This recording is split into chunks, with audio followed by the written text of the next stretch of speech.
Bismillahirrahmanirrahim. Assalamualaikum warahmatullahi wabarakatuh. Alhamdulillahirabbil alamin. Wa bihi nasta'inu ala umurid dunya waddin.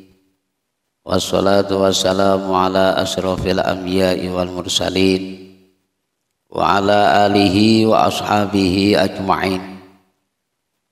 Rabbi syrah li sadri wa yassir li amri wahlul 'uqdatam min lisani yafqahu qawli. Rabbi fanfa'na bi barakatihim wahdinal husna bi hurmatihim wa amitna fi tariqatihim wa mu'afatim minal fitani. Sadaqallahul azim wa sadaqa rasuluhul karim wa nahnu ala dzalika minasyahidin. Amma ba'du. Qala mu'allif rahimakumullahu ta'ala wa nafa'ana bihi wa bi ulumihi fid dharaini amin ya rabbal alamin. Al-Fatihah. A'udzu billahi minasyaitonir rajim. Bismillahirrahmanirrahim. Alhamdulillahirabbil alamin. Arrahmanir rahim. Maliki yaumiddin. Iyyaka na'budu wa iyyaka nasta'in. Ihdinas siratal mustaqim. Siratal ladzina an'amta 'alaihim ghairil maghdubi 'alaihim waladdallin. Amin. Bismillahirrahmanirrahim. Qala, meneruskan keterangan di dalam kitab Al-Futuhat Ar-Rabbaniyah,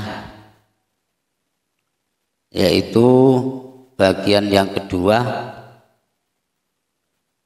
mengenai tentang keutamaan atau fadilah zikir. Keutamaan atau fadilah zikir atau keistimewaan zikir, terutama yang berkaitan dengan zikir Qadiriyah dan Naqsabandiyah. Yang kita ketahui bahwa guru mursyid kita mengajarkan pelaksanaan zikir Qadiriyah, yaitu zikir la ilaha illallah, dan zikir Naqsabandiyah yaitu zikir Allah, Allah, Allah. Ajaran atau tuntunan daripada guru mursyid yang diberikan kepada kita diajarkan untuk menjalankan dan mengamalkan zikir Qadiriyah Naqsabandiyah minimal sehari semalam 5 waktu, itu dengan jumlah bilangan. Kalau Qadiriyahnya zikir la ilaha illallah itu 165 kali, zikir Allah Allah dalam satu latifah minimal 300 sampai 1000 kali. Zikir-zikir tersebut apa sih dasarnya? Apa sih keutamaannya? Apa sih fadilahnya? Sehingga guru mursyid memberikan sebuah amalan ataupun sebuah kaifiyah atau tata cara untuk zikir dan memberikan sebuah bilangan yang tidak sedikit. Dikutip dari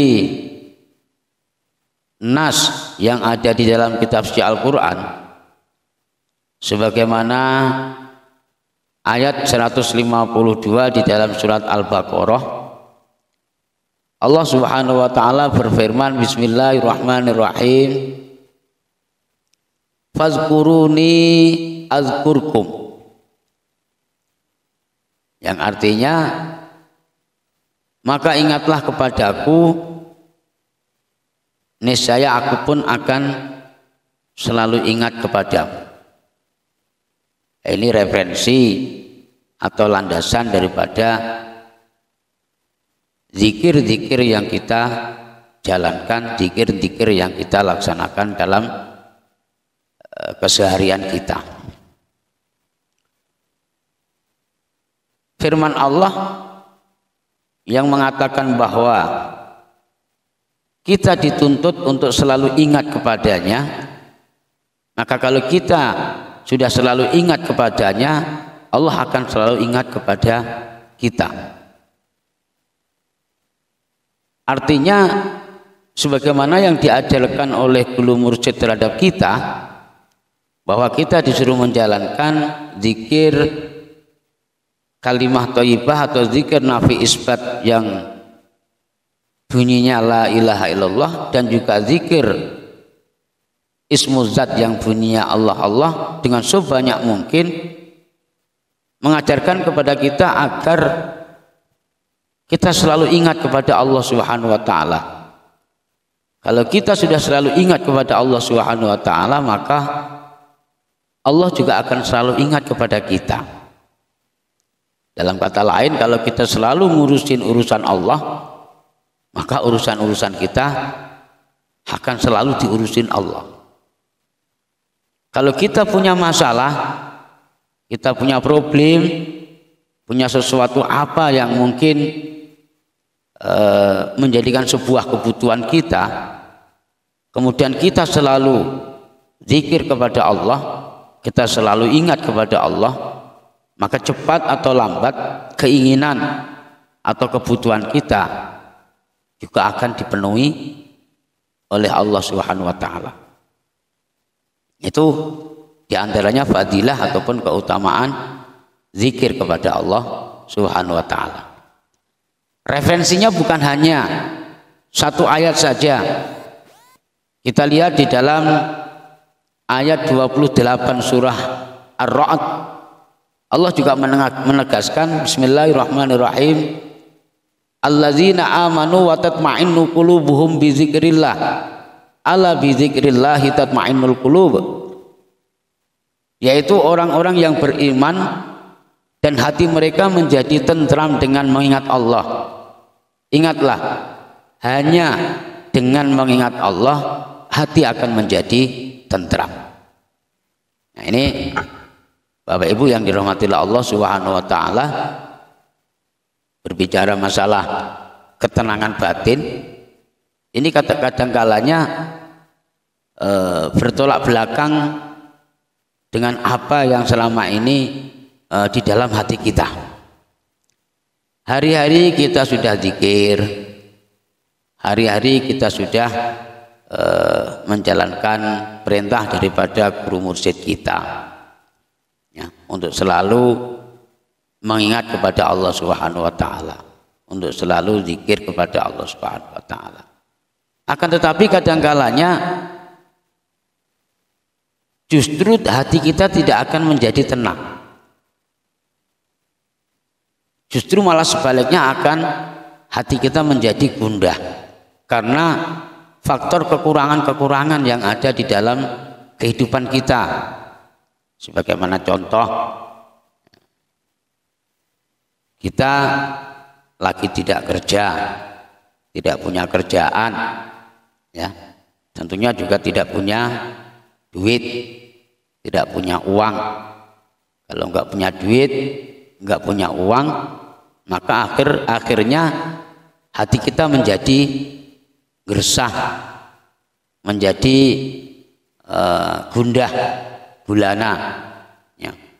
Pikiran kita akan menjadi pusing, sehingga kadang-kalanya zikir kita tidak bisa membuat hati kita tenteram.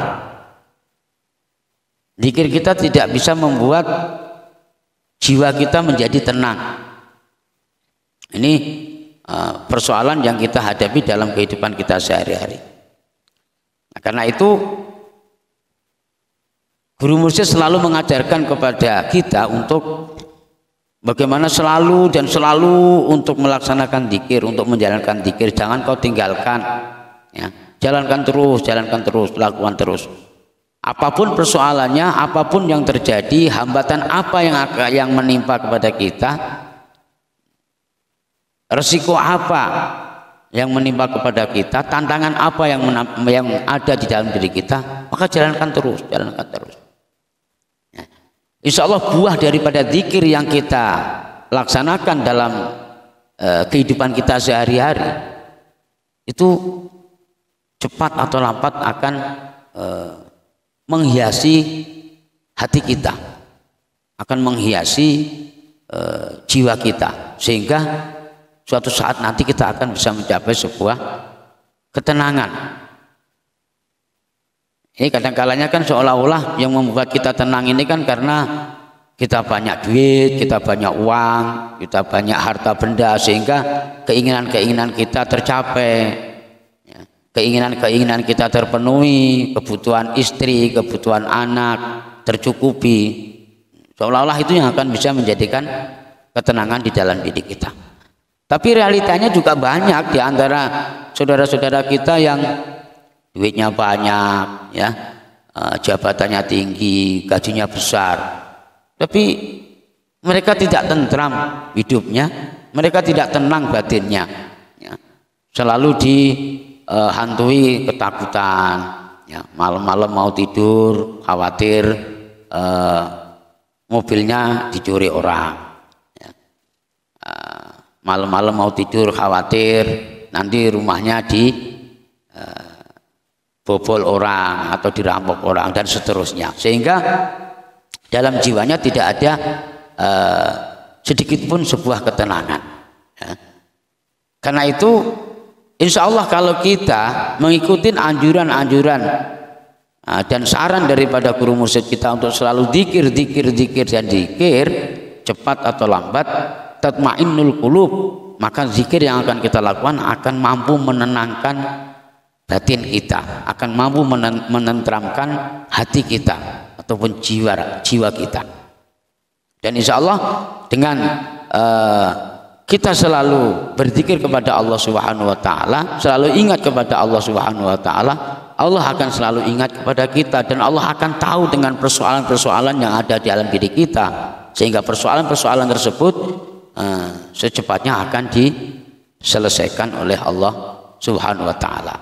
Karena itu Bapak dan Ibu yang dirahmati Allah Subhanahu wa taala, yang sudah mendapatkan amanah daripada guru mursyid untuk menjalankan zikir thariqah qadiriyah dan naqsabandiyahnya, supaya jangan henti-henti untuk menjalankan zikirnya atau melaksanakan zikirnya, jangan sampai ditinggalkan. Apapun yang terjadi, ya, apapun cobaannya, apapun godaannya, maka jalankan terus, dan insya Allah petunjuk daripada guru mursyid yang mengajarkan untuk kita selalu zikir, suatu saat nanti kita akan bisa mencapai sebuah ketenangan batin. Nah, demikian bisa disambung minggu depan. Mudah-mudahan pertemuan pada kesempatan ini mendapatkan ridho daripada Allah Subhanahu wa taala, dan apa yang saya sampaikan mudah-mudahan memberikan motivasi di dalam diri kita untuk semangat melaksanakan zikir kepada Allah Subhanahu wa taala. Mudah-mudahan Allah Subhanahu wa taala senantiasa ingat kepada kita, dan mudah-mudahan bersegeralah Allah menyelesaikan dengan persoalan-persoalan kita. Amin ya rabbal alamin. Demikian yang bisa kita sampaikan. Terima kasih atas segala perhatiannya, mohon maaf atas segala kekhilafahnya. Walafu minkum. Wassalamualaikum warahmatullahi wabarakatuh.